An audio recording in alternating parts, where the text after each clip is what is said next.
కాకినాడ జిల్లా పిఠాపురం వైఎస్ఆర్సీపీ ఎమ్మెల్యే అభ్యర్థిగా వంగా గీతా విశ్వనాథ్ నామినేషన్ దాఖలు చేశారు. ఎమ్మెల్యే పెన్నెం దొరబాబు మరియు వైసీపీ శ్రేణులతో కలిసి పార్టీ ఆఫీస్ నుండి భారీ ర్యాలీగా ఎంపీడీఓ ఆఫీస్ వరకు చేరుకున్నారు. రిటర్నింగ్ అధికారి వంగా గీతా 2 సెట్ల నామినేషన్ పత్రాలను అందజేశారు.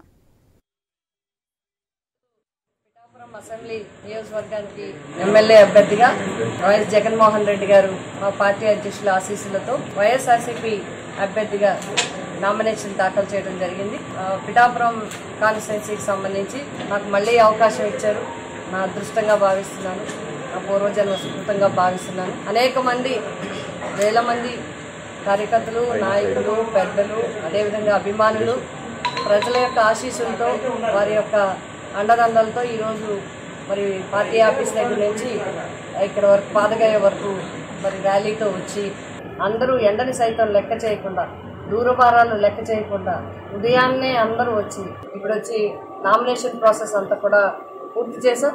రిటర్నింగ్ ఆఫీసర్ గారికి అన్నీ అందించాం. నామినేషన్ ప్రక్రియ పూర్తి అయింది. ఈరోజు పిఠాపురం